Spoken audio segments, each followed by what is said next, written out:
Hello guys. The other night I was on Vent with some of the good people from the gaming community, and they were talking about battle foam and the large army transport cases.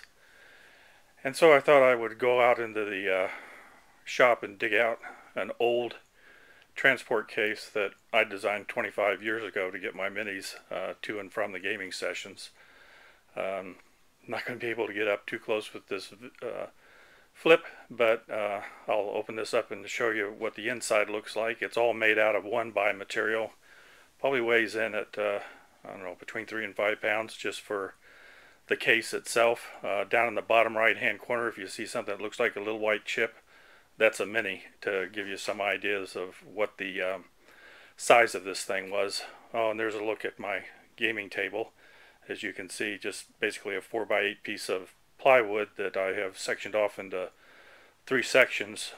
One 4-foot section in the center, and 2 2-foot sections on the outside that can fold in so they can be easily taken off.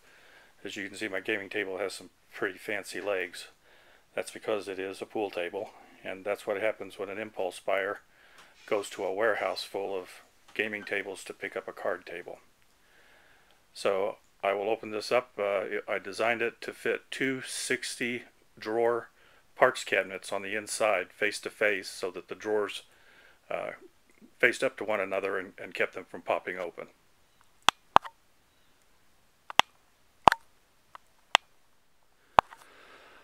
Okay guys, this is what it was designed to do. That's a 60 drawer parts cabinet. I think I had metal ones to begin with, but eventually found some plastic ones that took some of the weight off of it. But I guess you can imagine what 120 drawers filled with lead figures might weigh. This thing sat in the back of my car and was strapped in with a seat belt because I was afraid if I stopped too quick it would take out the front seat. It was massive. We called it Big Bertha, and it would always make a sound, kind of a creaking and moaning, sort of like a submarine that had gone too far in depth. I always thought that was the wood kind of moaning against the strain of the heavy lead, but now that I'm older I've come to realize that was my back and my knees. Okay guys, I'm going to show you what a couple of drawers started to look, what the drawers started to look like and what they wound up looking like, and some of the ancient miniatures.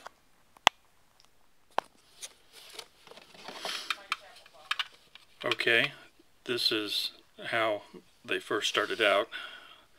This is each figure was in a separate compartment to protect it. In fact, it usually had the foam from the blister pack, or maybe dryer sheets. I don't know how much they protected them, but they did make the miniature box smell nice. But some of you guys might recognize this, an old school cleric for D&D. Bottom guy started out with a few hit points and no armor, and you know, a good sized wind could take him out, but he had a few spells. Then the incarnation got a little bit of chainmail, maybe a few more spells, and could do a little more damage. And then the last incarnation, heavily armored, probably a magic weapon, difficult to hit, lots of hit points, kind of guy that would stomp on a dragon's tail just to piss him off so that it would be a fair fight.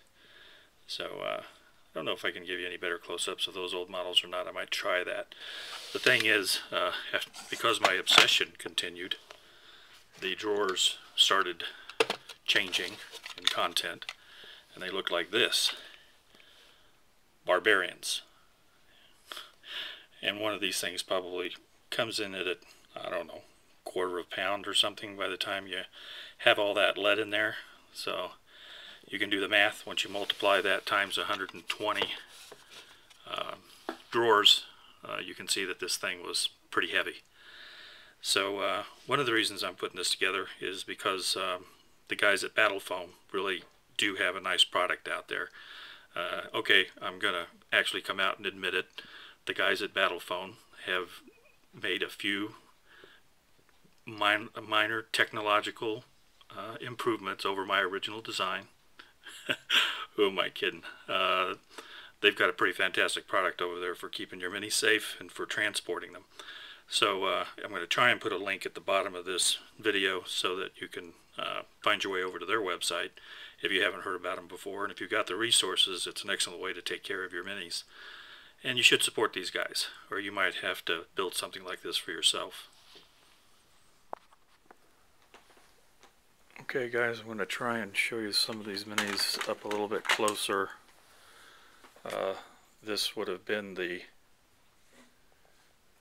first incarnation of that cleric. Used an actual little gem to enhance his staff. Just a little bit of dry brushing. And this is probably, I don't know, 25, 30 years old. Next incarnation.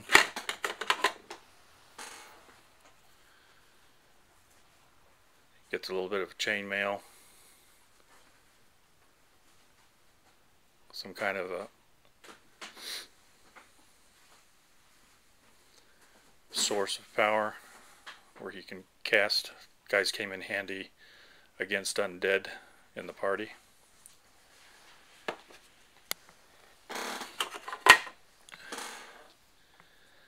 And then the veteran of many campaigns. Clerics, of course, always had clubs or maces. They did not use bladed weapons. As you can see, this guy is decked out in armor, going to be tough to hit.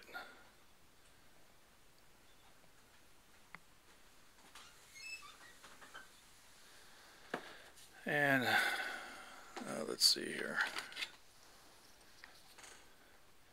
Here's a few of my Conan types for barbarians.